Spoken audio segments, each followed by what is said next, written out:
ফরিদপুরে প্রতিনিয়ত বাড়ছে পেঁয়াজ, পটল, ঢেঁড়স সহ নানা সবজির দাম। এসব সবজি কৃষক থেকে ভোক্তা পর্যন্ত পৌঁছাতে হাত বদলেই দাম বেড়ে হচ্ছে দ্বিগুণ। তবে কৃষকদের অভিযোগ, পাইকারি বাজারে সবজির ন্যায্য দাম পাচ্ছেন না তারা। খায়রুজ্জামান সোহাগের তথ্যছবিতে ডেস্ক রিপোর্ট।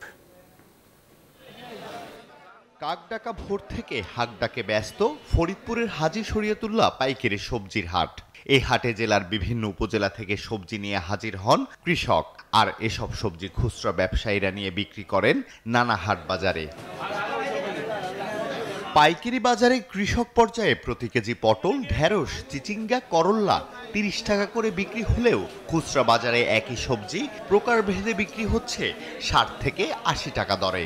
শুধু সবজিই নয়, জেলার উৎপাদিত পেঁয়াজের বাজারেও একই অবস্থা। পেঁয়াজ হইতেছে হলো 1800 টাকা দাম চাইতেছি, কিন্তু কেউ কোনো দামই করতেছে না।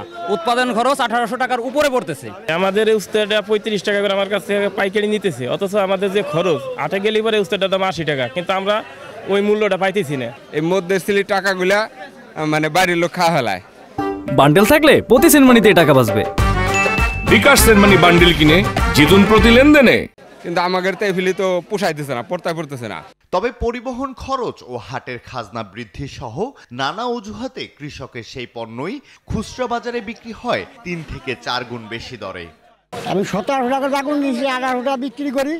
যারা কিনে নেবে তারা একটু বেশি বেশি। আমাদের ক্যারিং খরচ বেশি এবং চাটাই খাজনা একটু অতিরিক্ত বেশি, এই জন্য আমাকে একটু বেশি দাম বিক্রি করা লাগে। ন্যায্য দাম পেতে সরাসরি ভোক্তা পর্যায়ে বিক্রির পরামর্শ দেন এই কৃষি কর্মকর্তা। স্থানীয় যারা উদ্যোক্তা আছে তারা যদি এই জিনিসটি দেখে, তাহলে কিন্তু একটা কাঙ্ক্ষিত কিন্তু মূল্য দেশের বিভিন্ন জায়গায় কী রকম, যেহেতু ফরিদপুরের সাথে যোগাযোগ ব্যবস্থা দেশের অন্যান্য জায়গায়, বিশেষ করে ঢাকা সহ অন্যান্য জায়গায় যোগাযোগ ব্যবস্থা ভালো, তাহলে সেই জিনিসটি তারা সহজেই সেখান থেকে রপ্তানি করতে পারবে। উপযুক্ত দাম না পেলে দিন দিন সবজি উৎপাদনে আগ্রহ হারাবে জেলার কৃষক, এমনটাই মনে করছেন সংশ্লিষ্টরা। আলহাদি খান, ডেস্ক রিপোর্ট, নিউজ 24।